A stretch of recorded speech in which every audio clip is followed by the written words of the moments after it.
Yan, kumusta mga lods? Meron lang tayong re-repair ngayon, isang mass Bluetooth speaker. Dinala sa atin na may-ari.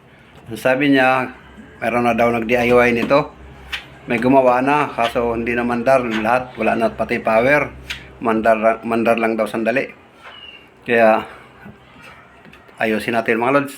Tingnan natin kung ano magagawa natin. Ito yung sinasabi ko. Ito. Ayusin natin. Kaya samahan niyo ako. Kaya tara, let's go. At ito na yung mga lods. Tinanggal ko na yung mga tornilyo niyan. Kaya ating ibabalik ta rin.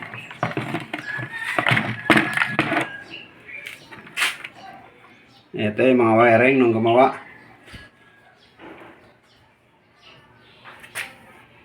Nung wiring yung ginawa ng mga lods.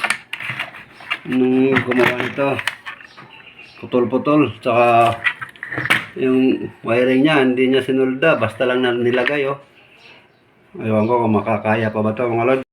Ang ginawa niya rito, wala nang pumunta rito sa board na supply dahil yung battery, ito yung battery. Nilagyan na ng switch sa labas. Yan tapos sa switch,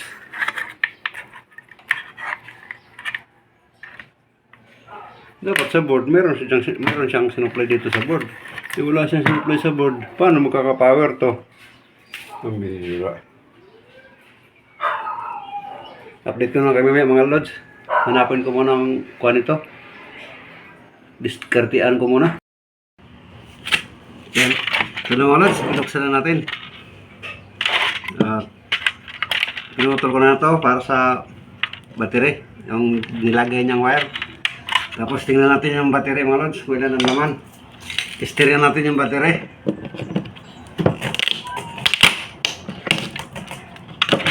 Yan, natin yung battery. Istiryan natin. Dahil kahit na anong kalikot natin dyan, tapos itong battery drain na, kailangan pa rin natin bumili ng battery. Yan mga lods. Dalat muna natin para matistiryan.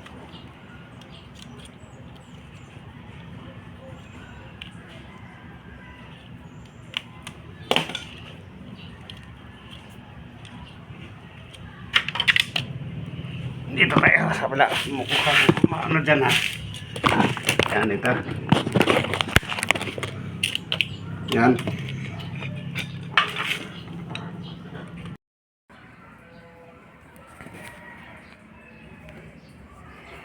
ito na mga lods, nabaklasan na natin yan pinaklasan na natin, hindi na natin pinakita. Pinutol ko na rin yung supply ng battery dahil dito sa kanyang ginawang DIY. Sa kanyang ginawang DIY, pinutol ko na muna. Tapos, ito pala yung hinahanap natin mga lods. Ito yung hinahanap natin. Ito yung hinahanap ko. Yung para sa supply, galing battery. Galing dito sa battery. Yung lalaki nung wire kasing ginamit niya, kaya hindi mahalata kung nasaan na. Pambihira. At yan, pagpagang ko muna dahil napakarumi. Ilalabas ko muna to. Yan, napakarumi. Yan. Ito na mga lods, pinuksan na natin. Pinutol ko na to para sa battery. Yung nilagay niyang wire. Tapos tingnan natin yung battery mga lods. Wala nang laman. Istiryan natin yung battery.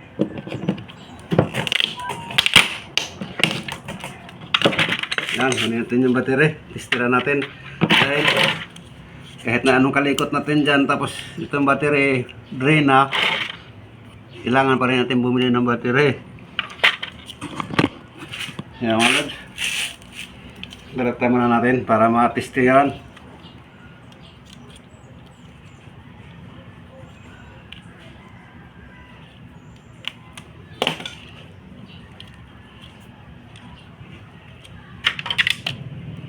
Dito tayo sa wala mukuha ano dyan yan ito yan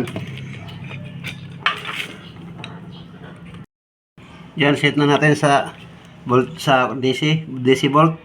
Tapos testiran natin to kung meron pang laman tong battery. Yan.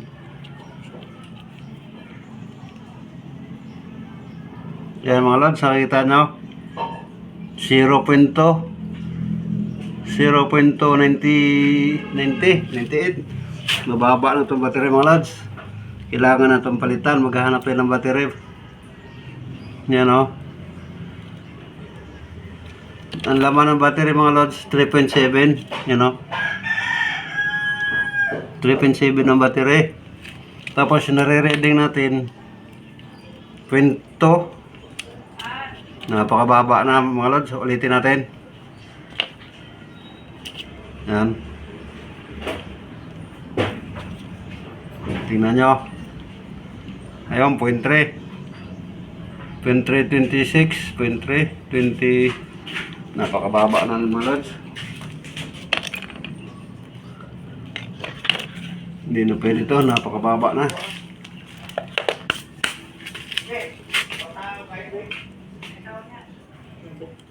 Huh? Tuwades mo ikaw. Mga tuwades mo ito sa na ay grasya.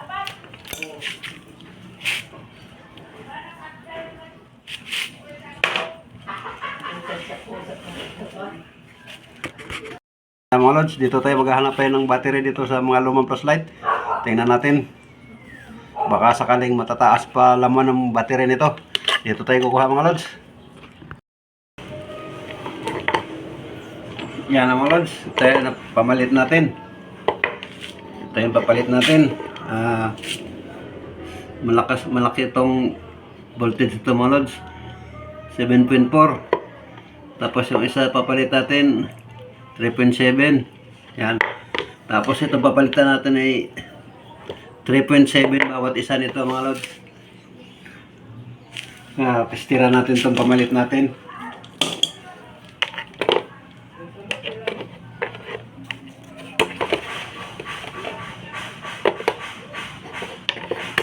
Hindi makikita. Hindi nyo makikita siguro. Ano kaya ganyanin natin? Yan, ganyan. Ulit. Yan. Nakaset sa bolts yan mga lods. Naka DC bolts.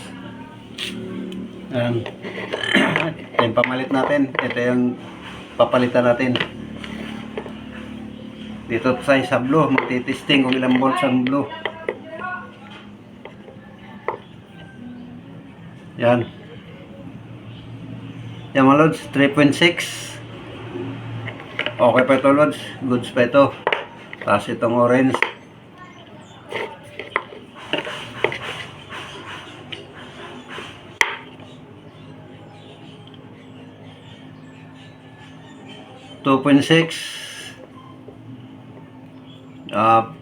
Pansamantala mga lods, para mapagana lang natin itong Bluetooth speaker. Ito muna gawin natin. Diyan lang mga lods, ating susuldahin itong dalawa. I-series connection lang natin.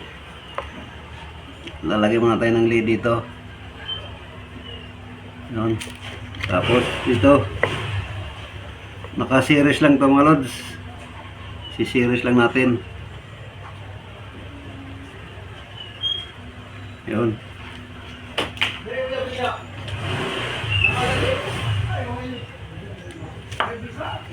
Tapos kabila.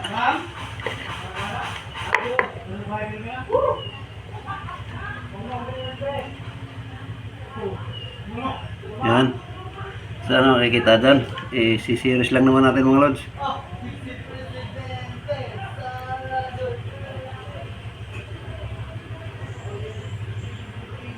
Yun.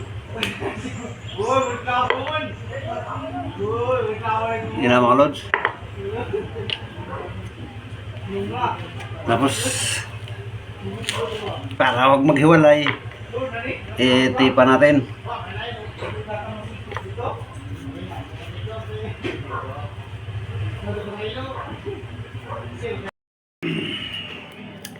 Diyan, para huwag maghiwalay mga lods, tipan lang natin.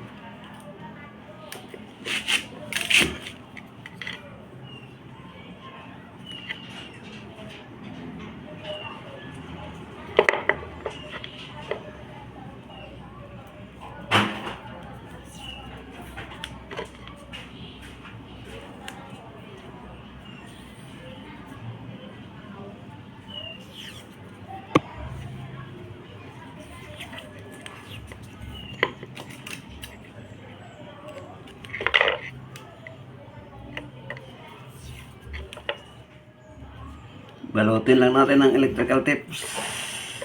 Electrical tape mga lods. Para hindi siya masyadong magalaw.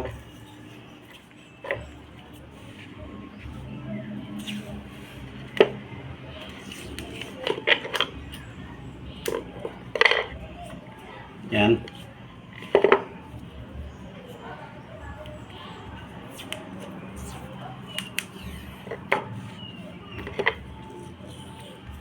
Pasensya na kung kamay ko lang nakikita.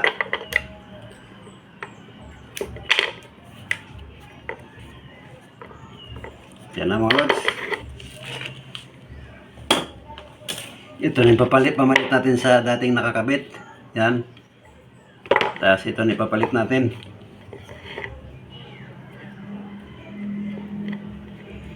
Tapos testiro natin mga lods kung ilan ang laman.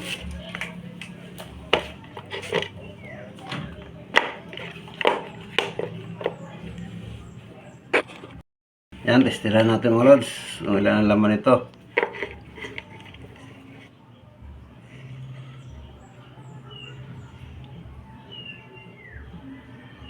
Yan, may 3.6, pumapalo sa 3.6. Yan. 3.5, 3.6. Okay na pang testing mga lods dahil ang laman lang naman ito ay 3.7 nakalagay. Ito yung pamalit natin, bali 3.6 na lahat. Kaya testing natin ito mamaya mga lods.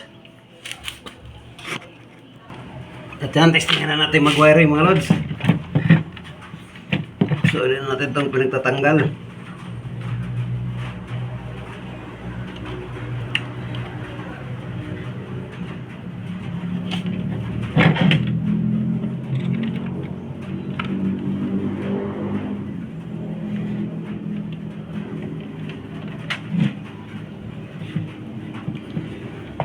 Sandali na, hindi nyo makikita dyan mga lods.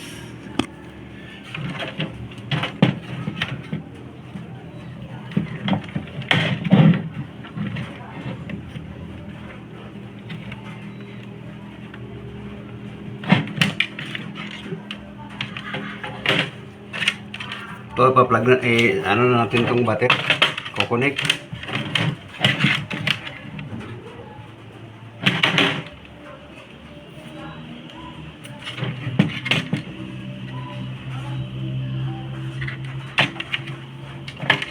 Ganyan ang pagpapasok. Yan.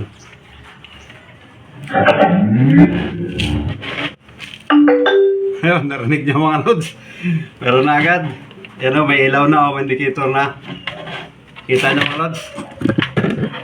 Kahit yung battery natin hindi pa masyado naka yun o. Yan. Kita niyo mga lods. Biglang gumana.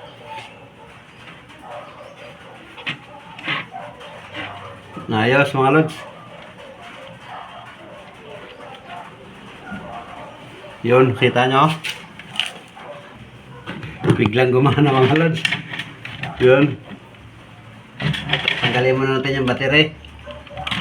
Yun, para ma-wiring natin ng mabuti dito. Silipin pa natin bakit kung ano pang pinagagawa ng dito. Nag-repair dati.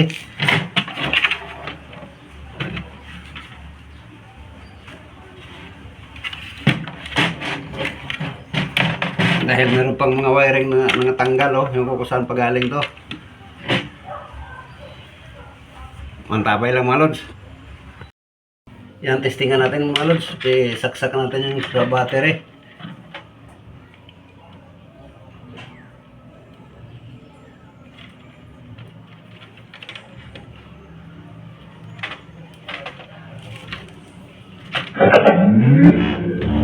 Yun, narinig yung mga lods. Yun, tsaka testing natin yung USB.